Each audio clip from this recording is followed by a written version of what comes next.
Hello, my loyal subjects and my faithful watchers. Not to mention my venerable viewers. It's Nikki with the squeaky chair. Yes, I need to get it fixed. Thank you for telling me that. It's almost T-minus 2 weeks, and I just am about ready to finish my 2 days off. I work Thursdays through Mondays, and Tuesdays and Wednesdays are usually days that are filled with all the fun things I do with my children. But this week, they are actually on vacation with their mom in Myrtle Beach, thus being able to have a Cosmo while I talk to you. You know, it's pretty funny how, I could look at this widget on my computer and see gender confirmation surgery, 15 days, 9 hours, 28 minutes, and 37 seconds. And it's just a number and a word, and it still hasn't hit me. I know it will. And one of my friends, Stacy, who had the wonderful Christine McGinn rock her world and give her new genitalia, said that, you really don't know it's real until when you wake up. So that's pretty much where I am. I'm going about my everyday, and days tick by and seconds tick by on this thing, and it just doesn't really seem like it's getting any closer. Like, I think that as I'm getting in the car with my friend Sarah on the 9th, Tuesday the 9th, I don't think it'll feel any different than I feel right now, but then again, maybe it will. See, my fear is that as the mile markers go by saying 700 miles to Chicago, 600, 500, 400, then the stress levels will go up from there. But pretty much at this point, I'm living every day and getting as much done in every day I can, which I've just had some very filled days. Yesterday I had my hair appointment. Had my hair colored, and you're not going to be able to see it because it's a mess today, and we'll get to why it's a mess today, but it was colored and highlighted. Had my nails done, and one of the girls put a symbol on here. I think it's upside down, so we'll turn it over. I think that's the Japanese symbol for courage. I don't know, I don't speak Japanese, but she had told me that you are one of the most courageous people I know, and do you mind if I put some line art on your nails? I'm like, have at it. I'm going to take it off for surgery anyway. And she did it. I said, what did you do? And she said, well, it just means courage, and I think you have a lot of courage. And I said, thank you. And it just looks cool to me, so that's cool. So nails were done, and then after nails were done, I came home, and I had a lot of work to get done here. I had to make some room for Allie. Allie moves in today. Nope, she's not moving in today. She moves in tomorrow, I hope. Right after that, it was like off to the races. I drove from where I live in Canton to Decatur, which is about 48 miles, to go to my transgender group meeting, which was meeting for the very last time in their longtime home, North Decatur Presbyterian Church. So, and then I went out to dinner with my friends, and then I came home and then started my day-to-day. So what I'm saying is that there's a lot to get done these last couple of weeks. But one of the things that's not happening is I'm not freaking out. And I am the type to freak out. There's no doubt about that. I freak out about everything when it's getting close. And I'm fearing the explosion of emotion as this thing gets closer and closer. It's just amazing. Today, 9:30, I had to be in East Cobb, which is Cobb County, and I live in Cherokee County, which is about 28 miles away, for 2 hours of electrolysis.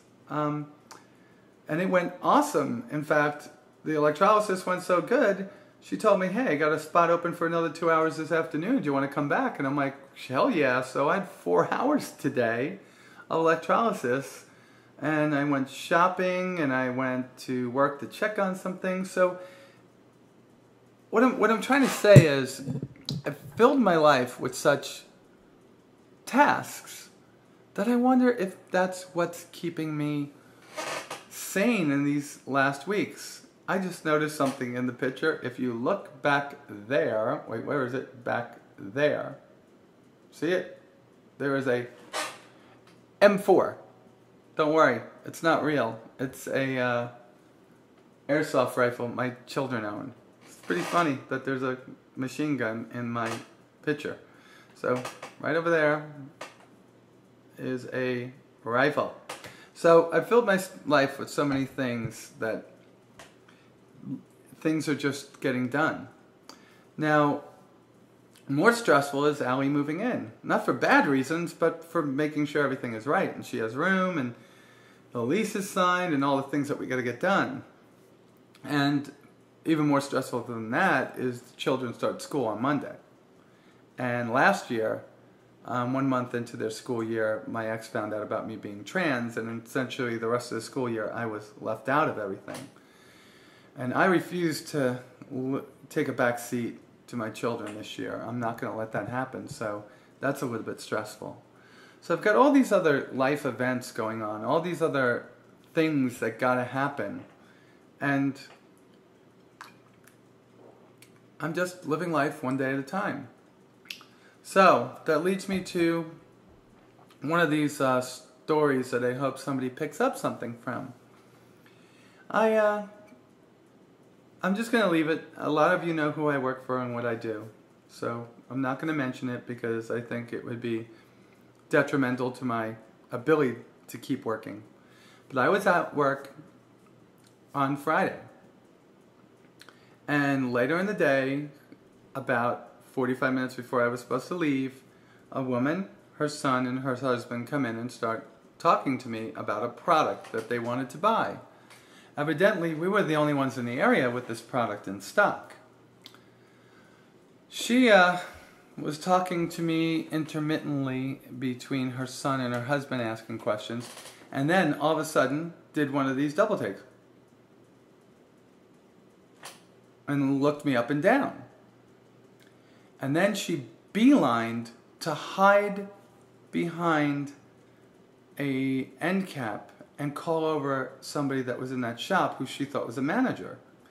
And she continued to complain to different people about me not being a woman, being a man, born a man, and no way was she going to have somebody like me take care of her. So when everybody pretty much supported me, and she came over to me and pretty much told me, pretty much like this. I'm standing in front of her and she's going like this. I'm not going to be buying anything here. I don't want to buy anything from you. I'm gonna go. I'm gonna take my business elsewhere. And grabbed her son and husband and walked out. Saw her talk to her manager on the way out, and I saw the manager point at the door. So the support I have from the people I work with is amazing. But that woman came back and found somebody who had just started working to sell it to her. But that was only after she came up to me and said, all right, I'll take a 16 gig black, and I think it was a 32 gig or whatever of something that she was buying. And I was like, ma'am, you have every right in this world to not accept me, but you have no right to disrespect me the way that you did. And I'm kind of lucky that I don't work for this store, because if I did, I wouldn't be helping you. But if you could find someone to sell you that iPad, you have a wonderful day and enjoy it. I guess I just gave away what I was talking about, so we'll just leave it there. And she looked at me, all of a sudden, looking away from me, and then looked at me bug-eyed and just huffed and walked away. And again, it was only after she went through about 2 or 3 employees that she wound up with this one employee that just walked in that sold it to her that didn't know what was going on.